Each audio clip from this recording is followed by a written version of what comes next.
First and foremost, press the subscribe button on American New Networks if you haven't already. If you have, I appreciate all your support. Also, download American New Networks. We're celebrating, we've hit 90,000, which is not the easiest thing to do. So just type in America on your app store, type in NU, and it should pop up, American New Networks. I made it really easy and it's free. Today, I just came back from Daddy Olympics. And mommies are not supposed to be there, but Raquel and I do everything together, so she was there. And we both got to enjoy that. I got to go to Daddy Olympics in my Dusko Goes to Space shirt. I love space, with my son's picture on it. He had his little uniform on, but he had on his CEO shorts. I have my CEO shorts on. Because we were going to a school, I needed everybody to subtly know that I'm about that life and that I'm affiliated with principals all over the country. So I have my OSG socks, principals with principals. And then I got the Dusko Goes to Space Vans on, as well as my vision is very clear and very boss because I have my CEO shades on. Two things I'm celebrating. One, that I'm able to be that kind of a dad. And, you know, this is a really good private school and, you know, really, you know, a certain kind of economic social classes in that school. And some of the dads were there, you know, and some were dressed in, they're like doctors, there's doctors, so they had their uniforms on, and some had to leave early. And, you know, regardless of whether it's their businesses or not, the lifestyle that they've created was one that they have to work and they have to leave, and, you know, you may not be able to leave when you want. And I don't think that's the worst thing. It's just not the lifestyle that I wanted for me in that moment. I remember when I was in that situation where I would have to adjust or leave early because, you know, I had to do other things. And I was thinking to myself, why did I have to leave? Because I know they're doctors and they have patients and shit like that. You can't be mad at it, you know. But I used to have to leave because I was working or responsible for other people. You know, I gave a commitment to be there to do things for other people, no one that was related to me. And again, I have these epiphanies every now and again, and I'm like, that's the main reason. I you know, I had to make it where I only moved for my family. And in order to do that, it's almost like you have to be in business with your family, you know? And that's why, you know, I tell people, you have to architect a life that you want. So the life that I'm living in this moment, and the reason why I'm celebrating it is, it didn't happen overnight. You know, Rocky and I reflect a lot because we celebrate the moment.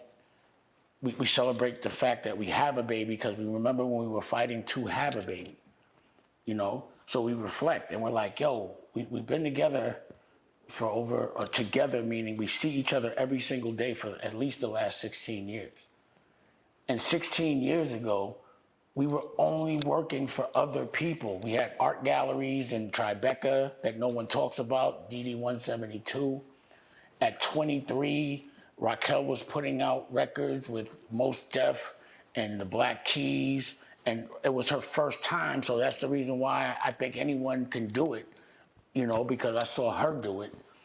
And we were in front of people, strangers, every day, all day. We were paying for a building for other people to make their dreams come true. That was our dream, like her dream in the moment. Like she didn't know that she thought she was coming just to do administrative work. I did not know she was like a professional photographer and that she could paint. I had her when my lawyers and my accountants, well, more my accountants, started to rob me, and I started to see that, they weren't paying my taxes despite the fact that I was paying them, Barry Klarberg, I said, I'm not using accountants anymore. Raquel, you have to take over the bills. She cried that day, but she did it. And unfortunately, she still runs every single aspect of that administratively, and she hates it. But at the end of the day, after about 3 or 4 years, we were like, yo, we don't want to have our life be dictated, or just because we continue to get hurt by people that we were helping. They kept, at a certain point, it's that scumbag thing I say, like, you might not scumbag me for $500, but you'll scumbag me, pause, for $1 million or a record deal. Like, you're a real good person until somebody waves a bag. And that's because, pause, you never had a bag. And I can understand that. But we were just so sick of that. Just fighting for people that just don't care, that don't fight for themselves. And Rocky when she started to push 30, she was like, this is not what I want my 30s to look like. It's time for me to be a grown-up. Like, I remember she stopped smoking. She wanted to have a baby. And we started to visualize the life that we wanted. So, number one, we wanted to live on water. But we thought we wanted to live on the ocean, but we went to Hawaii and the storm scared the shit out of us and it knocked out the bridge. So we was like, we can't do that. We prefer a lake. And we want to be in a safe environment, a place that has a good school, a really good school. Really, because that's important if we have a child. This is before we even had a child. We want to have a child. This is all a strategic plan. And once Rocky made that commitment to be with me, I'm like, all right, everything's about you. So she wants to have a business on her own, which is what I do with any woman I'm with. I make them independent of me, or never to be dependent. They all have to have a company on their own. So they can always be protected. They can always have their money based on the work they did, whether I'm fucking up or not, and it's worked well for me. Ask Rachel. You know what I'm saying? Roy, that's my ex-wife. She has her own business, houses all over the world. Despite my problems, she gets her child support no matter what. And I structure things like that. But anyway, we made a conscious decision to start to invest in her as an artist, as an author, and to make sure that anything that I was doing was based on my passion. And we didn't want to be around everybody. And the reason why is because both her and I, we care about people, so we're receptive to people's feelings. You know what I'm saying? Like, if I'm in a room with 20 people, I can feel each one of their experiences because I'm putting myself in their position, because I'm trying to figure out if they're friend or foe. If they're really pretending to be cool with me to get next to me to hurt me, or are they really cool? There's just so many agendas that people have. And if someone's really in pain, then I figure it should be me to maybe help fix it because God put that person in front of me. It could be a test. I don't feel like figuring all that shit out. And that's another reason why I don't like working with so many people. Because I have to figure out if, again, they're double agents, if they're weirdos, if their money is funny, if they're going to rob me later. People don't rob you with a gun out. They rob you with a smile on their face. They pretend to be your friend and they get in your pocket when you're not looking. So we were trying to make an environment where we don't have to be in a position where we have to filter and edit so many people and feel so many people's energy. This is all strategic. But you know how long it took us to get here? At least 10 years. And figuring out where to live. I had to go and raise Tallulah until she was 16, and now she does what she wants. I have no control, which I wish I did, but that's another story. Over parenting, I can give advice, but no one has to listen. But we were very strategic. It took us about 10 years. So we had to find the place, and that took trial and error. We had to know what kind of house we wanted. We had to make sure we could still work and that we were some degree of accessible but not accessible. And we had to find a place, because if you want to live, or let's say you have a certain mentality and you've evolved. Let's say you've been in the street the majority of your life and you don't want to be around people that are on that type of time. Then you don't live around people that are on that type of time. You have to live around people that are on the type of time that you're on. If you're on peace and family and not wanting to be bothered, and you're around people that are about war, that don't care about family, that want nothing but attention, it's not going to work out for you. So that's why we couldn't live in LA. That's why New York is problematic for me. Just for me in this moment. There was a moment that I needed to be outside for business every single day. I had to be accessible. I was working for other people. But this is where I learned these things. You know what I'm saying? So I guess the point I'm making, and I want to be clear, every second that I'm in front of a camera being the spokesperson for my network, for my family, I want y'all to be educated. I want you to learn something from me. I understand the distractions and how much time people spend on business that's not theirs so that they don't pay attention to their dreams. So I'm always going to try to teach you something based on my actual experience. And I'm trying to show you how I look at the world as it's going on, because that's the way I navigate what I do. So my point here is, if you're going to architect your life, you have to think about every element of it and don't expect it to happen overnight. It took me 10 years to go from one lifestyle and mentality to another. And it took 10 years of visualizing, having a family, living on the lake, working with just my family and only people that I respect, that I know are not morally compromised, and have the agility to spend time with my children every second as I want, not as I'm told. And it's never knocking anybody, because there's periods of time in your life that's not conducive for you. But who I am now is dictated by who I was. I have changed my perspective on things based on my environment. So in certain environments, I have to be tough. Not in this one. It's not necessary. But if you're coming from a hostile environment and all of a sudden you're in a peaceful one, you might still react like you're in a hostile environment.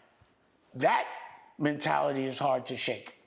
So I had to go to therapy unconsciously, because that's the only way I could see my kid, because it was court ordered, because I had to go to court to see my children for the last 4 children.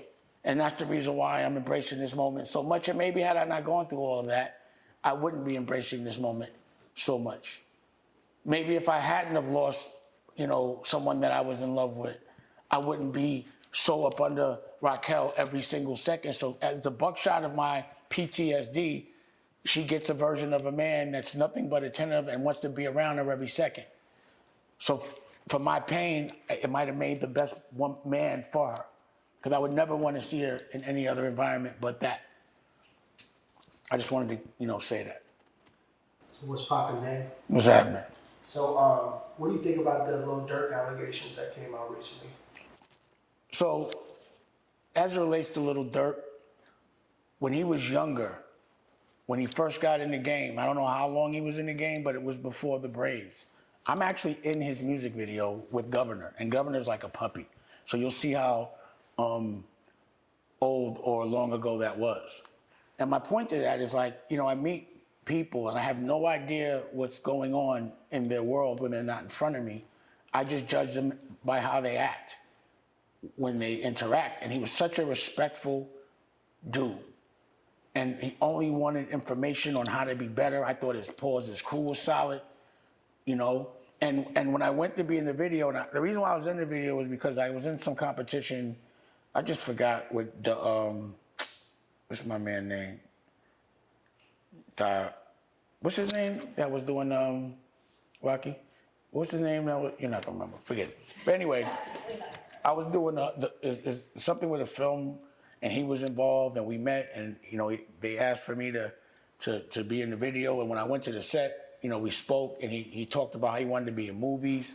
And it's crazy because, you know, I have him in this movie at the time when I directed it. It was called The List. And I had Durk come do this role because he talked about being in the movies. And then he also ended up being in a music video with my daughter when she was 8 years old. Now, what's ironic about this is I directed this movie and someone, Josh Weber, pretended that he directed this movie, and I go to court if I say that he didn't direct the movie. I'm being sued for saying that someone didn't direct the movie that actually didn't. It's just ironic. Side thought. Like, I'm in court right now for that. And that's the reason why this whole thing with the reasonable doubt for defamation happened. But my point is, I knew him when he was younger. Had no idea what was going on in Chicago, none of that. Just heard that he was a talented young dude, pause, and that he was eager to evolve and it would be good to know. Good, he wanted the advice, gave it to him, and, you know, through that, you know, every time we've talked, it's been very brief, but it's always been a great conversation. It happened with young Dolph. Like, he would come around for advice with no crew. I had no idea the problems that he had with anybody. So for a person that met someone back then to see that happen now, I hate that. I hate any violence that comes with hip hop because I think it's strategic. And what it makes me think is first I'm like, who's he with? And I remember Todd Moskowitz. Now, the funny thing is I actually like Todd Moskowitz. Like, he's hanging out, come around the Hamptons and stuff. But, you know, he always was like Leor's Paul's ball sack. And I feel like, you know, nepotism was practiced. He got given the label. He's a lawyer. I never understood how he could be respected in music. And again, it's not like a disrespectful thing. I'm mad at the nepotism thing. But then I'm thinking, I'm like, damn. So, like, I know when I had certain artists and I saw them and heard them, like, the first thing I tell anybody that might look like they're still in the street is, if you're next to me, you're hot. You cannot talk about anything you're doing in the street. Actually, you have to quit. They are watching. This is the advice I give because I know. Like, the way I was raised and the people I observed, like, I wasn't even allowed to have tattoos, period. You couldn't have anything that could get you pointed out. So this thing about talking about your crimes on a record, someone older around you should tell you that you might not know this because you're young, but they're definitely going to jail. If you're talking about your crimes, you're going to jail. So I wonder why Todd could have said something. He knows, I know he knows what's going on. Just because he's white doesn't mean he doesn't know what's going on. It's the reason why he signed it. And then I wonder, did he have an insurance policy on him? Whether he dies or goes in jail, how much money he would make. And then I look at who raised him, it's Lil, and that's where that YSL shit is going on. So Todd got one that's now in jail, and Lil got one that's going through it right now. And then I look at all the other people where nepotism was practiced. They all have artists that either have been killed or they're in jail.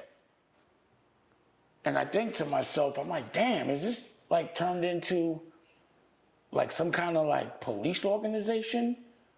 Because if someone's making money, like someone's giving, like the record company gives the money to an artist that they know is doing things in the street and maybe giving that money to other people to do things that are illegal, how come the record company's not responsible? If someone gets convicted for a crime based on what they said in their raps that the record company that funded it pushed, why does that record company still get to keep the money? I'm just thinking. These are my thoughts. And maybe it's because of my PTSD and, you know, when I think about the destruction and the pattern, like, God damn. So now Lil Durk's in jail. I think NBA Youngboy's in jail. Puff is in jail. Fat Joe went to jail.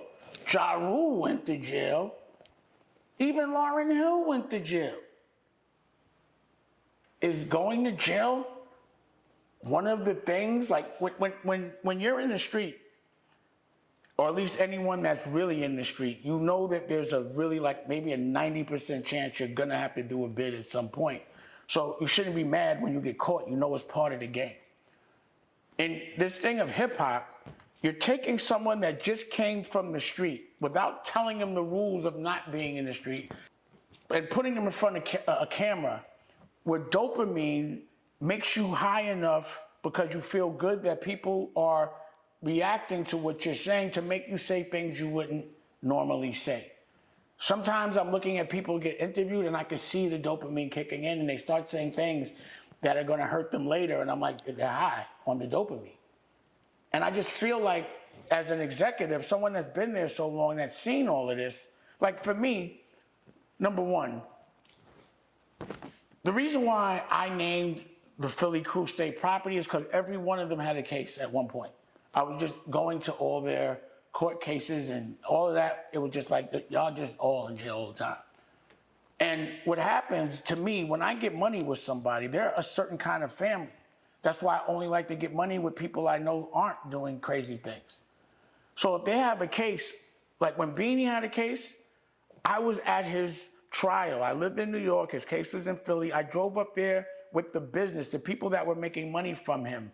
I drove up there with them every single day just to make sure he got a fair trial.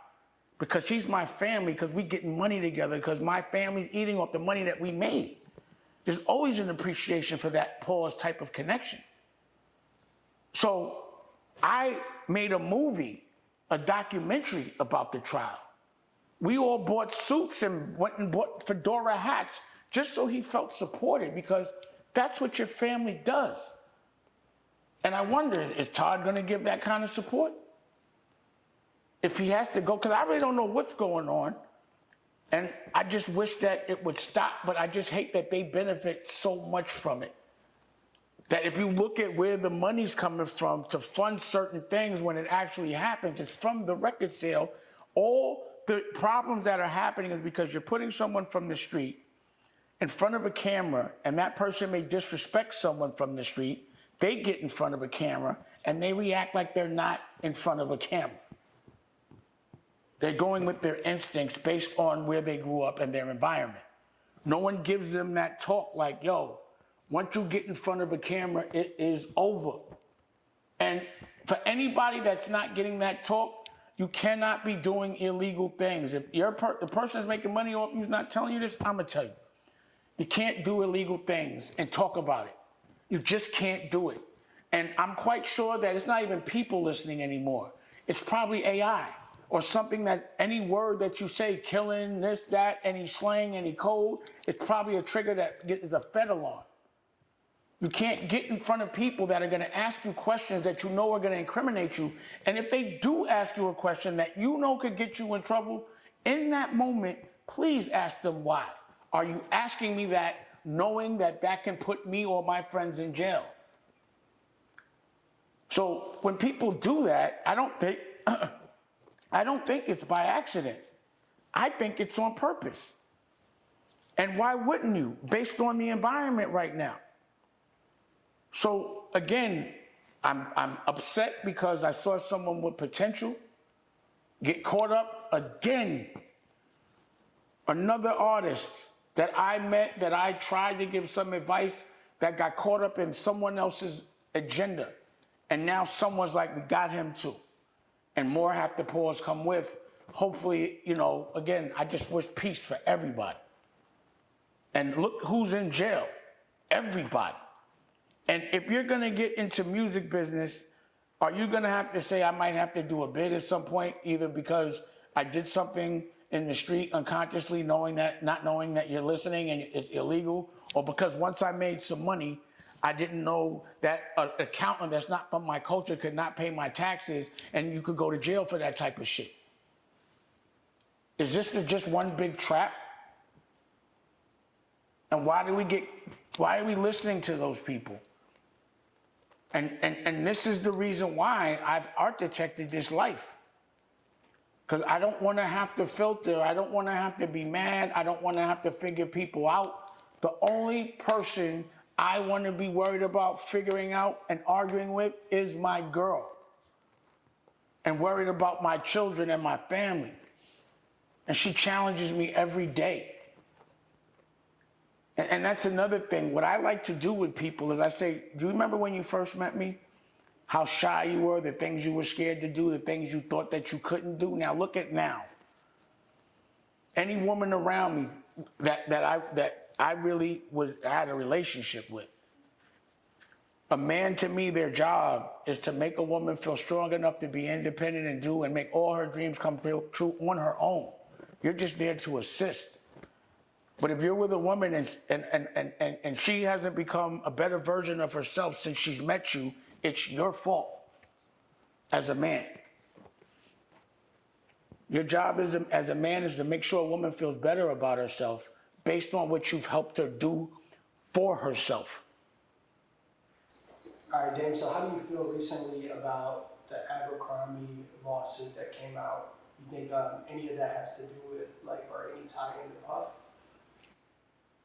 Well, it's kind of hard not to think that. Where's my pause button? Damn, producer. I'm a producer. Pause. It's just the timing of it all. Thank you. Pause.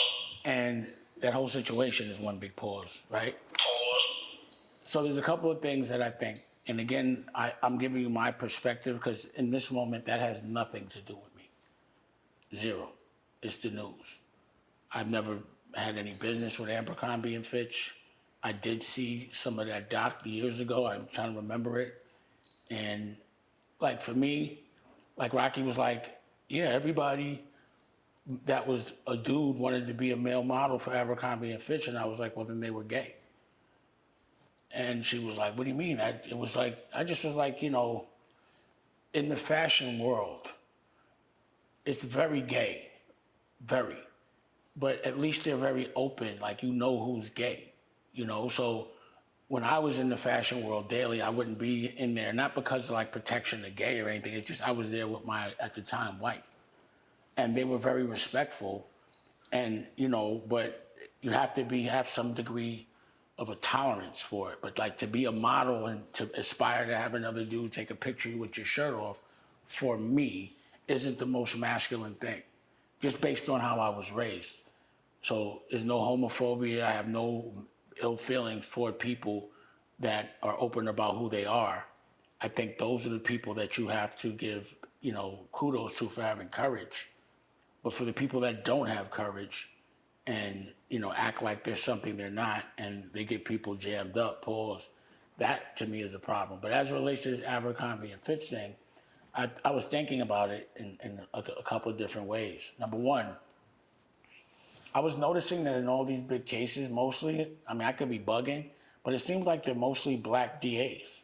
I'm like, wow, that's a lot of black DAs, right? And then I'm thinking, I wonder if they're setting them up to fail or if they're setting them up to win. And again, the way I approach things is I look at the worst and the best case scenario. And then, I try to find a common ground to see which one's the most logical, and I look at patterns, and then that's how I determine how I look at that. But again, because I have nothing to do with this, the timing of it, it would seem like either there's an agenda or some door's been opened to get with famous people that have been doing things they've been getting away with for years that they may not have known. Like, I'm like, is sex, what was the sex trafficking? Were they buying men or were they lying to men to get them places? Like, I'm not quite clear about that. And I'm sure like if they, like it was because they paid a prostitute to fly someplace, I don't think that those people thought that was illegal. I think they may have thought they could potentially get sued for it. But again, like when you get into a lawsuit with people that have a lot of money and good lawyers, you have to have a pocket. You have to have enough money to sustain 3 years of legal bills no matter what before you even step foot in the court if you're going to go all the way. And certain people just don't give a fuck. I'm not one of those people. I'm not trying to be going to court all day. It costs too much, especially for shit I didn't do. I hate that shit.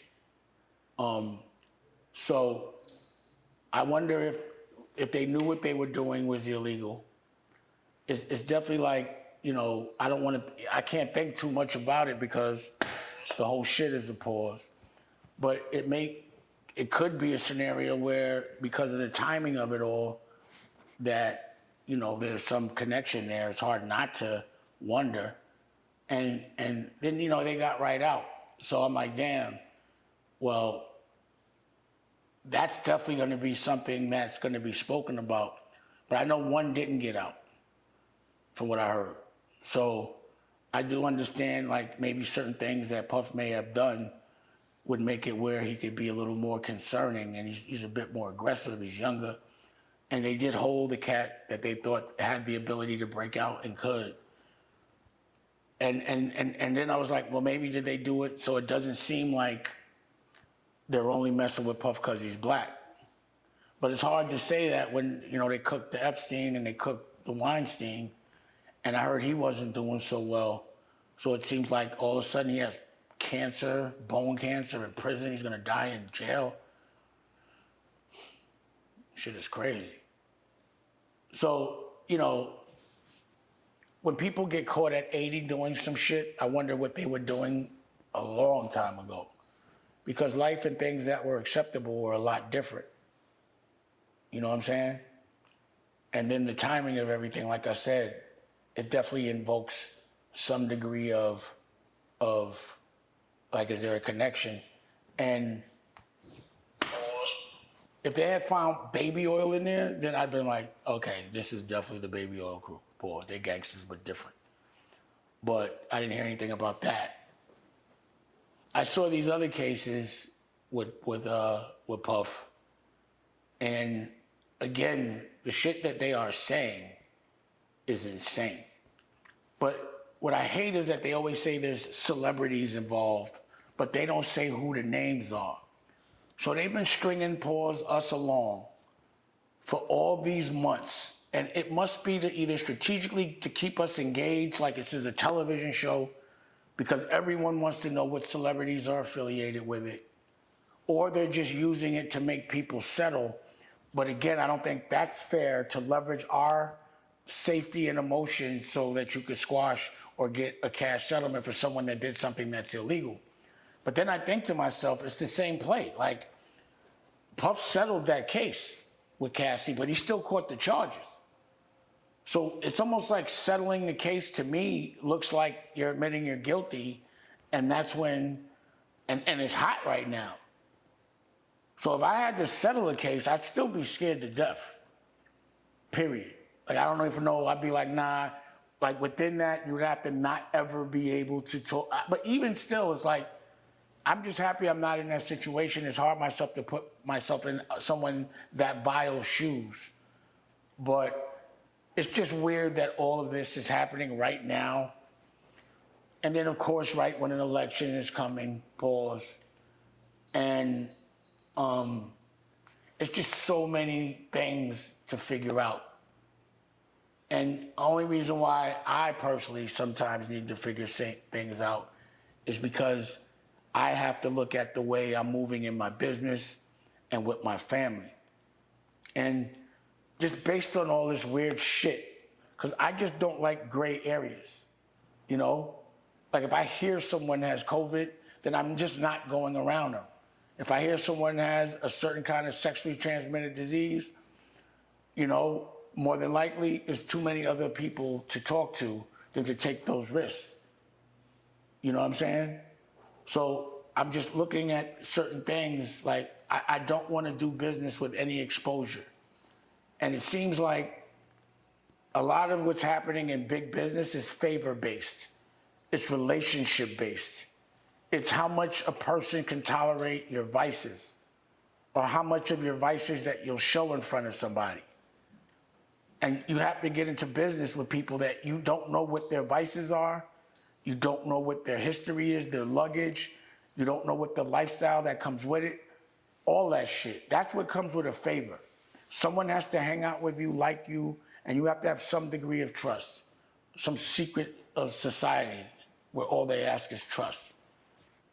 And to avoid all that, I'd rather make my business independent.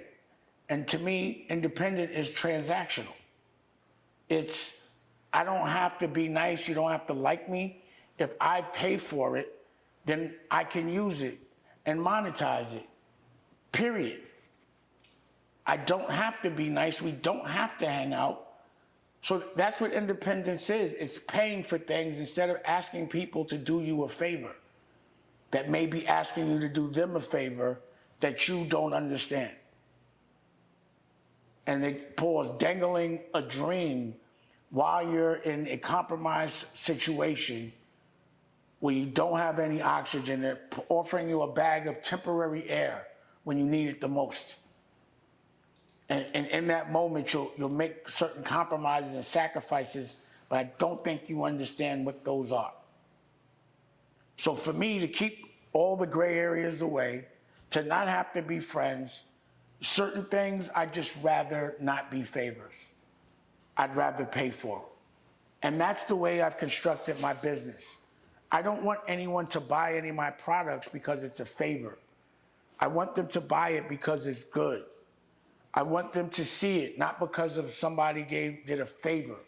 I want them to see it because it's good. Because when someone does you a favor, you owe them a favor.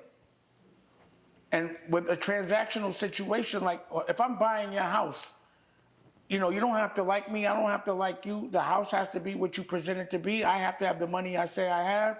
You take my money, I take the house, it's mine now, you get out. Or we could say, hey, what's up, and be nice and blah, blah, blah. It doesn't matter. Either way, it's just a transaction. And what's weird is the people that are in big business that are doing business based on favors, it seems like their love life is transactional.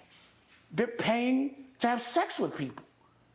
And where I'm from, that's called tricking. And I don't want to get into argument and get any other girls mad because I'm not knocking your hustle. But where I'm from, I had a crew the best out. Half of them were into tricking. They were buying clothes. They were giving you their number on, I ain't gonna say no names, you know who you are. You was putting your number on $100 bills. You was buying hobos, doobies. And we would argue yo, y'all tricking. To me, I want to earn. I don't want to pay for a girl to touch me. Because that means anyone could pay for that girl to touch me. And the only way I could make logic out of it is if you pay for that girl, is that like saying that you got a piece of jewelry that no one can afford, or you can only get it if you have a certain kind of bread? So that whole concept is bugging me out, that people that are so wealthy or that are considered rock stars, whatever pulls their sexual preferences, that they rather make the personal, intimate things transactional. But and again, I'm not mad at anybody, but I don't go into a strip club and pay a girl that anybody can pay to dance with me, and I'm gonna feel ill.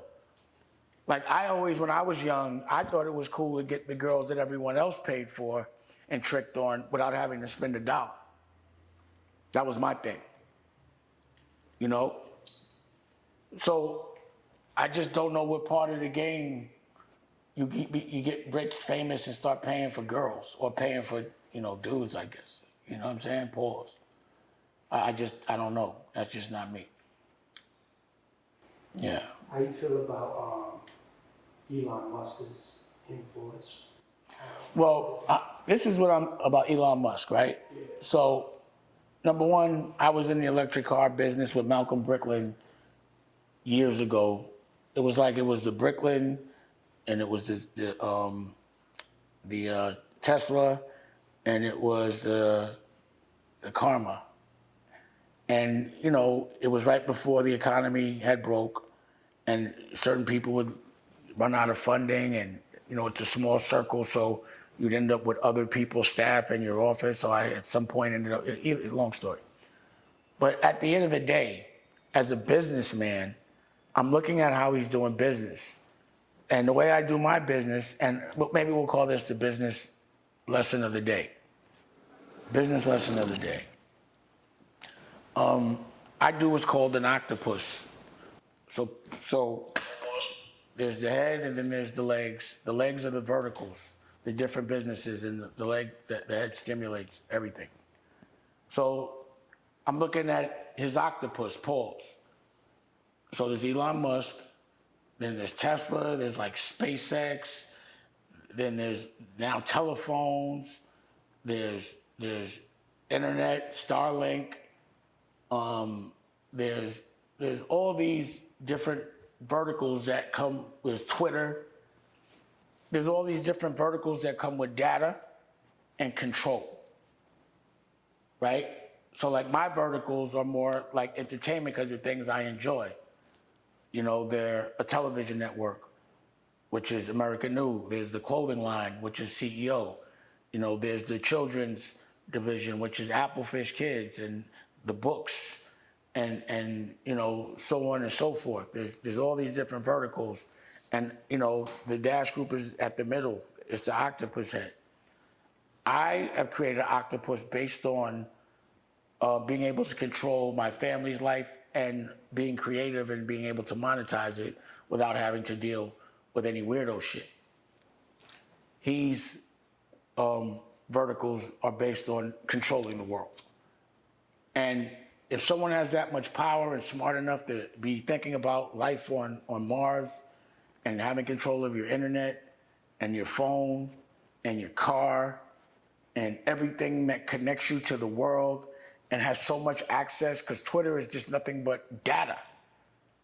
And he got these robots that are gonna be dependent on human behavior patterns, and Twitter is nothing but a farm for data for AI that he has access to.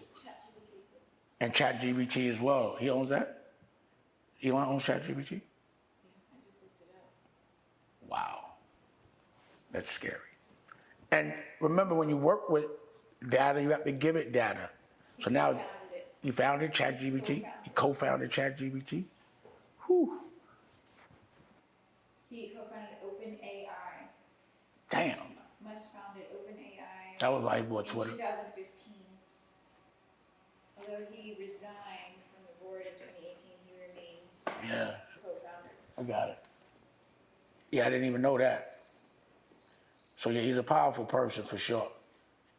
It's just when someone's that powerful and you look at all the government contracts he has in America, he's this powerful in America, but everybody needs his technology. So he's this powerful in other countries.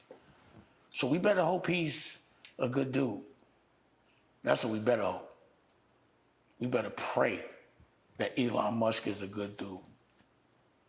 You know? Word. If he's a good dude, you know, that's a good thing. Like if he's really, you know, Iron Man, pause, but Tony Stark's, but if he's the Joker, we in trouble. It's hard for me to put that much trust in any one individual just based on the deception and the lies and the games that are being played to control the masses. It's like almost, it's such a, he's so powerful. Like, I'm like, what does 10 years look like? That means that every one of them robots, if he presses a button, could turn on you. If he presses a button. Every car that someone's driving, he could stop that car and make it go wherever he wants that car to go. He's built an army.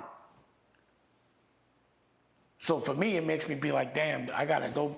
Because I don't believe that he starts the companies. I believe he gets advised based on the people that are around him and the data, and he goes and buys the companies that he knows that there's government contracts for.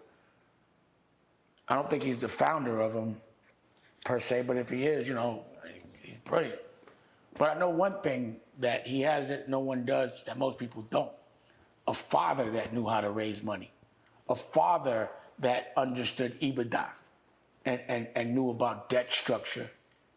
So, you know, I did a movie about, you know, The Prince of Detroit. It's about Tommy Duncan. His family grew up in government contracts.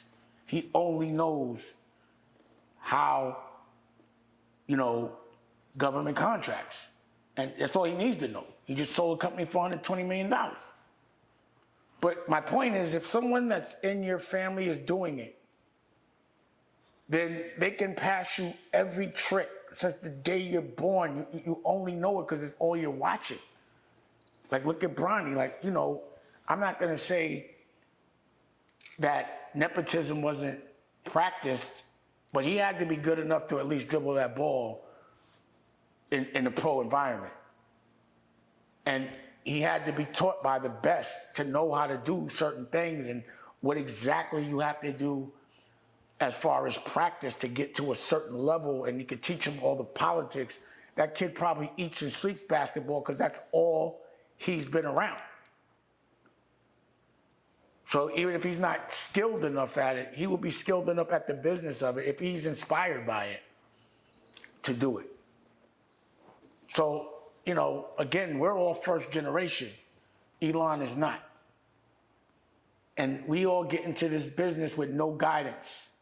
It's a lot different when someone tells you how to pay taxes before you owe them. It's a lot different. When someone tells you what a government contract is before you have to learn it 20, 30 years later because no one will teach it to you. It's a lot different to have that support of someone that's in an industry to be able to pass that industry to their child. I mean, look at the other dude, what's his face from Universal, and now his son is running Warner. What's that dude's name? That was in a lawsuit, then they took him out. What's his name? Either way, but again, it does make it. But I'm not taking nothing away from the verticals that he's choosing to have. So in my brain, I'm like, man, maybe there's a robot company that's just starting that I could maybe go and buy or acquire. And not with my own money, I'd have to raise it and have to go to a fund that deploys based on certain things, that kind of thing. There's some EBITDA there, all of that. But I don't know if I'm too late, Like, I know for a fact that there's going to be a government contract for those robots. Because when I saw the robots, I'm like, are them shits real? Because motherfuckers was having real conversations, and then they were saying, they weren't. But even to be able to do that remote means those could be soldiers. I mean, it's the shit that you see on TV. And then I don't know, but again, because you never know what's happening on social media if it's real. But I thought I saw something where they were saying that the people that designed iRobot were suing him because the designs were similar. So I'm like, that's funny that he's just that simple about it. He watches a movie and says, I'm gonna just make that movie into a reality, find a company, and have so many different verticals that he's like, if I buy this company, we're not gonna have to pay for data because I got Twitter, and we're not gonna have to pay for internet because I got Starlink. We're not gonna have to pay for dealers because I got dealerships. I just wonder how many. I wonder if does one staff run all of those different, how they break that business structure down. I wonder about the business of it all. How does he raise money? And then, I don't know, again, I don't know if it's true, but I think I heard they said Puff invested in Twitter. So, but now he's shitting on Puff. So, you just never know. It's just so much to try to figure out. But I can tell you my perspective on certain things. Would Dame Dash have a AI robot walking around the crib? 100%. Yeah. What would you have him doing? I would have him shooting movies, editing. I would have him cooking, cleaning. Her, it wouldn't be a dude. It would be a girl. I had some ideas of what things I would do now that the robot industry is actually happening. But that's what I would be looking at. I'm like, all right, so if he's doing space, then there's going to be a lot of jobs and ancillary things to do with space travel. There's a lot of things to do. I don't know how long electric cars are going to last.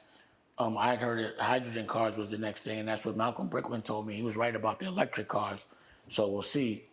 But there's a lot of industry there to learn for electric cars and all the things that make it work, all the parts, and so on and so forth. AI, you have to know the things that you don't have to hire people to do anymore.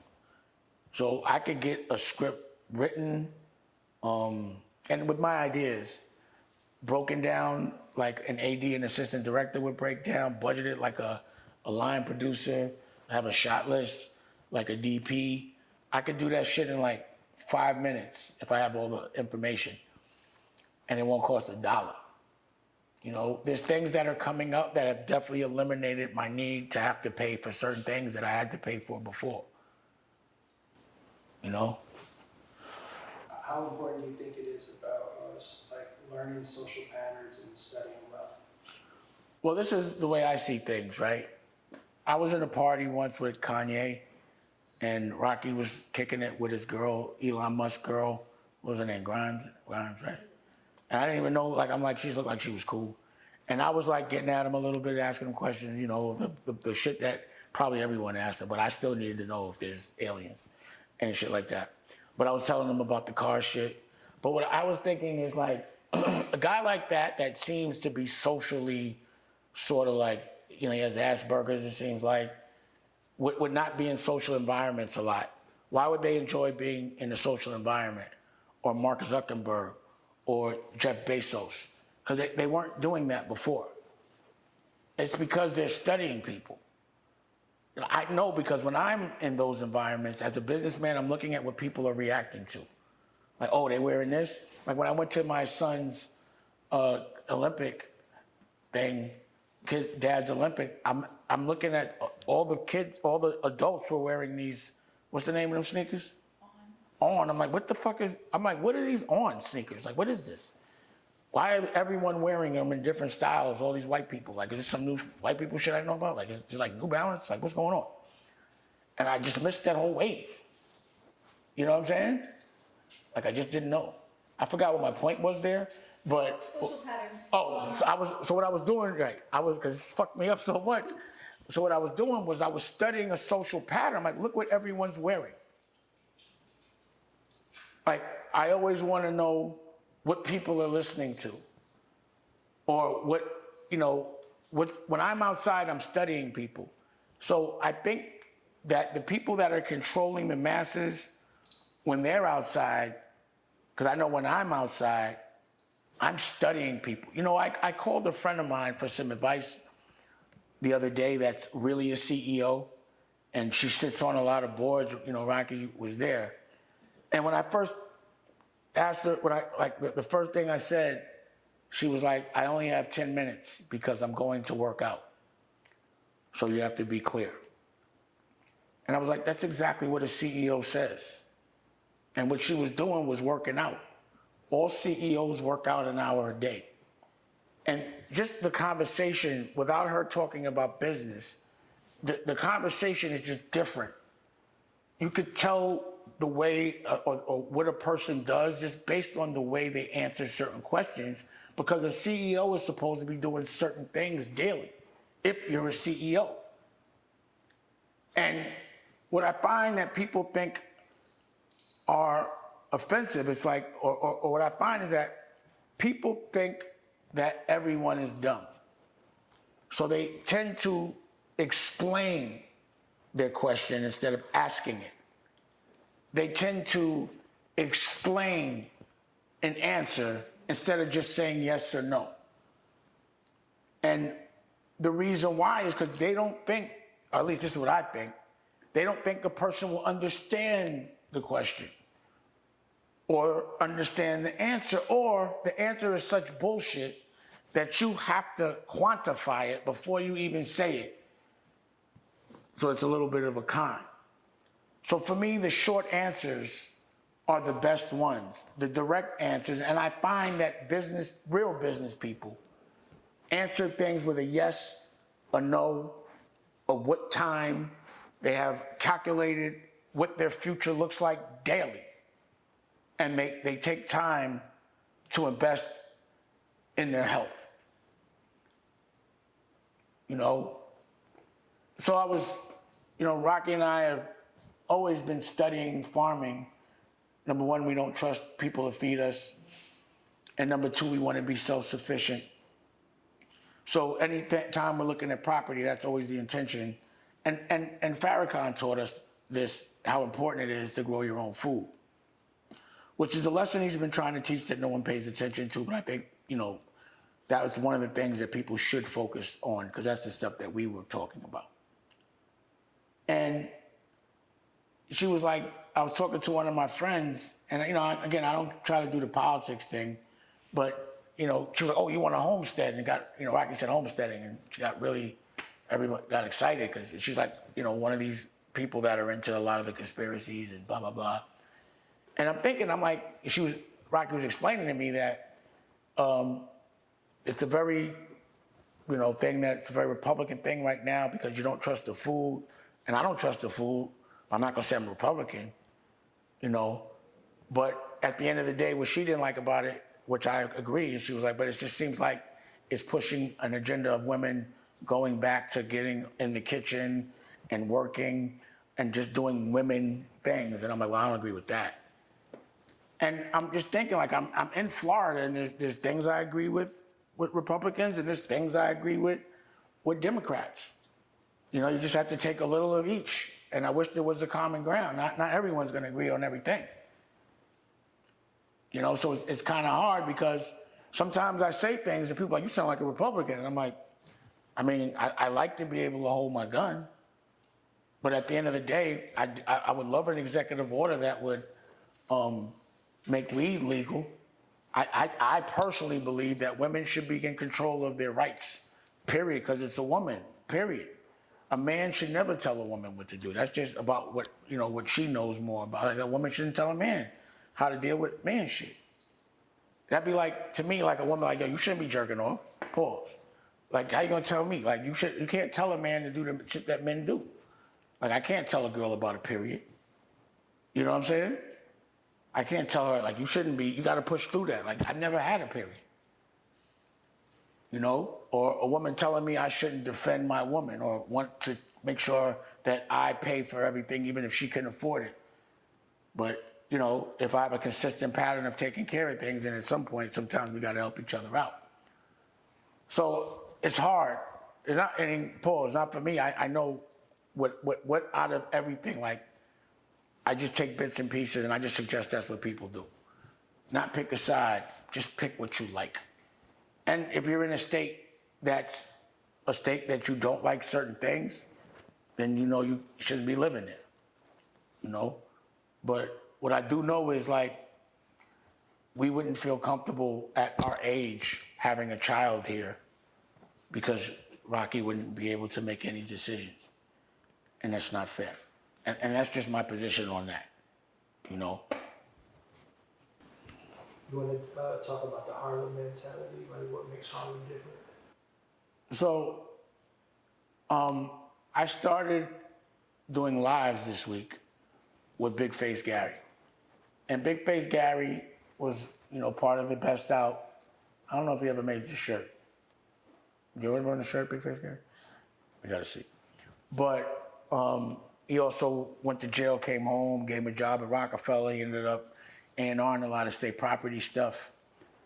And I noticed that he was starting to try being a podcaster and really trying, And a Harlem cat, like, the reason why I like talking to my friends from Harlem, because Harlem is the only place, and people from Harlem are usually the only people that enjoy getting stunted on. Pause. Like, when somebody is doing it, getting money and spending it and showing it to me, I'm not mad. I'm like, show me more, that's that shit. It makes you hype to see your brother, someone that's in the same fight as you, actually winning. You use it as a tool to inspire people, not to make them feel bad. So, Gary calls me, I can still stun on him and all that, but at the end of the day, because he's trying, with a Harlem cat, if my block is clicking, then you could put your work on my block as long as you're trying. And he just seems to be the only one from that crew that's even, trying in that way, or at least now that I have some rhythm, try to see if you could get some rhythm from it. And that's, to me, the Harlem mentality. You don't get mad when your brother's doing well. You get happy. And the reason why is because your brother's going to share. They're not going to share the money. They're going to share the resource. They're going to share the opportunity. A Harlem cat is going to be like, yo, stay a boss. Just take your work, put it on the block, we bust it down that way. But you still be a boss.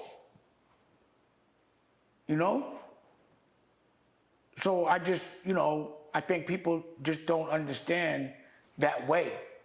And also how important it is to be able to take snapping, teasing. Like, we tease each other every day so much. That's the reason why nothing bothers me. I was preparing to be famous or at least be well known, knowing that people are going to say everything. And it's like in Harlem, you're supposed to be able to snap. And if you get so mad that you start disrespecting a person or want to fight, you lost. That makes you a weak person. I start on my kids young. Ask them. I start cutting them up out the womb. Jokes all day. Because if I can't bother you, nobody should be able to bother you. But the average person in the world cannot take that. But if you notice, if you ever see me and the friends I still have connections with on site, we cutting ass, pause. We snapping, we laughing. Rocky loves to hear me talk to my friends that I've known for 20 years. Because she knows it's going to be nothing but jokes and no one's going to get mad. But she also knows that we respect each other enough to give each other opportunities when we can. Or at least that's what I do.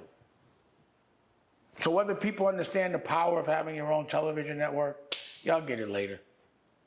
You know, and understanding that just because you got money don't mean you could just launch a network, because a lot of people have tried. And again, nobody showed up yet, and I'm sure they will at some point, but you just can't be that agile when you're using other people's money, pause. You know? And they'll understand, you know, that it's not the easiest thing in the world if you're not a professional at putting out music, making a movie, making a clothing line, definitely putting out a television network, putting out a children's book, selling a children's book, doing a show, promoting your own show. So right now what we're doing, one of the other verticals is Blue Rock, which is music, and we're putting out the Freeway Black Guns project, making the merch, routing our own tour, putting a curriculum with it, and we're going to do it independently because that's what we're showcasing, you know? And once a CEO or you run a record company, you kind of know the fundamentals, like, you know, streaming is different and blah, blah, blah. But you know, it's about the show, it's about the music, it's about the merch, it's about rehearsal, it's about the visuals, and it's about the clothes you're wearing in front of that camera. And what my motto has been, and this is another thing, like this thing of buying clothes while you watch it, I've been trying, this has been an idea, I've been making this technology since 2005. What that means is sometimes you have to wait for industry to catch up. Maybe this is why I smoke so much weed. But finally, people have caught up. And I got the receipts to show it. You know? And that was the reason why it was important for me to have these other octopus legs like fashion and books, buttons, glasses, so that you could buy it when you watch it. So right now, I think we need samples, so we ain't ready for these. We could buy, like you could order these CEO shorts. Actually, you could order this shirt right now, right? So as you're watching, this is the shirt that we made as merch for the book and the soundtrack to the movie. It's a book, the movie. It's the soundtrack to the book and the movie. This is the merch to the soundtrack for the book and the movie. Dusko Goes to Space. And it's available right now. Rocky made like 100 shirts. So let's test this out. Just a test. If you like this, you know, again, I think it's fly, whether it's for kids or not. And it'll be hoodies and stuff. But if you like this right now, where can people go to buy it? DuskoGoes2.com, and then I'll try to see if we can make it in the YouTube. We'll see. Okay, for now, this week, DuskoGoes2.com. So we'll put that on the screen. DuskoGoes2.com. If you want to buy these glasses, because everyone in the comments always loves the glasses, you could buy them. These are CEOs, you will have CEO vision. And also, if you're wondering what this is, at the Olympics, I got best dad ever, so I won. And every father that walked out of there won. You know what I mean? And this is the jewelry that I'm wearing right now. You know what I'm saying? Like, this is worth more than any diamond chain. It's best father ever, made by your son while you're there. you know, and just to go back real quick, and then how long we been going? Cause how long we been going? Be about an hour. Yeah, Okay. it's 2:11 right now. How long we been going? That's what I want to know. An hour. That's all I want to know. See that short answer? That gets it. An hour. So before I leave, I want to just bring this up again about the father's Olympics. When I was there also, I was thinking, damn, how Duska would feel if knowing that I'm alive and that I had chose not to go and all these other fathers had came through. Or if there was someone that told me, nah, you gotta come to work today. Or if I had like forgot because he's not in front of me, or because his mother was mad at me and we're not together, and out of spite, she didn't tell me about it. Because I was like, I must have missed these dad Olympics for all my other kids. Because I don't remember doing this for none of my other kids. You know what I'm saying? Like, did my other kids have to feel the absence of a dad because I'm beefing with the moms? So that's the PTSD, is having children that I wasn't allowed to raise, you know, because of whatever issues. Losing my girl. It's funny how going through some fucked up shit makes you a better person for somebody else. And the whole reason Rocky met this version of me is because whoever she is, whatever the DNA and her spirit, that deserves this version of Dame. The one that wants to sit on a lake and just raise his child and work from the house and be independent and won't be around weird people just for $1 and that want to be up under her all day long.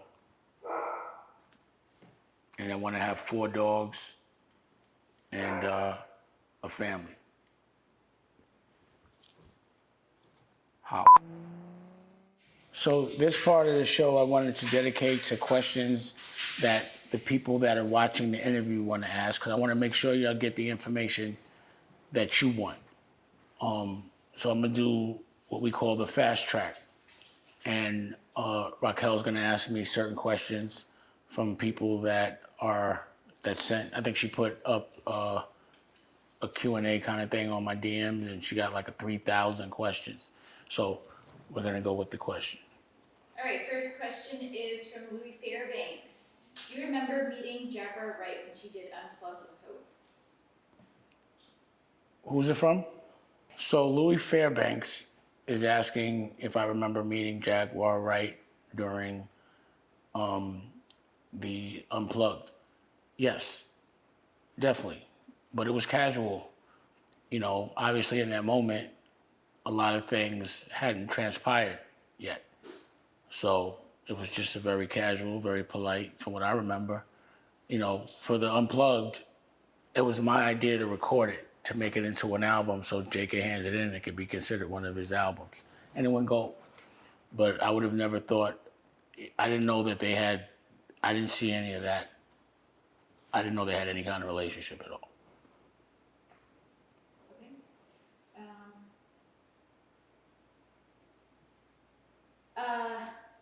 D. Dominic, with lots of C's at the end, says State Property Reunion Tour. What's his name? Dominic. So Dominic is asking, is it going to be a state property tour? I know that I'm touring with Freeway, and any project that I do with Freeway, I consider state property. So if other people from state property want to jump on that tour or any of those shows, of course I'm down. But, you know, I consider anything Rockefeller, it's still a lot. It's just the artist that I want to work with. Next question. Sierra Jan is asking about Ava and her relationship with Tyler. Sarah Jen's asking about my daughter and her relationship with her boyfriend. She has a TV show coming out. I think the working title of it is Made in New York on Bravo. And I think she discusses more about that on the show. I don't know what I could say or not say, so I'm not going to talk about their relationship at all. unless she tells me I can. So the next time I speak to her, which will be today, I'm gonna say somebody actually asked about you and Hook. Oh, but as it relates to Ava, her new campaign just came out with Uggs, so I'm really proud of her. And this is her dream. Her dream is to be able to attack the modeling industry, on her own. My dream is for her to attack the modeling industry with brands that we make, but she has to validate herself as a model in that world first for it to mean anything other than her being my daughter, which is a big deal. But knowing that also she's a supermodel, whether she's my daughter or not, and she's doing that. So both of our dreams have come true. But at the end of the day, as long as she's happy, I'm happy, and she's happy.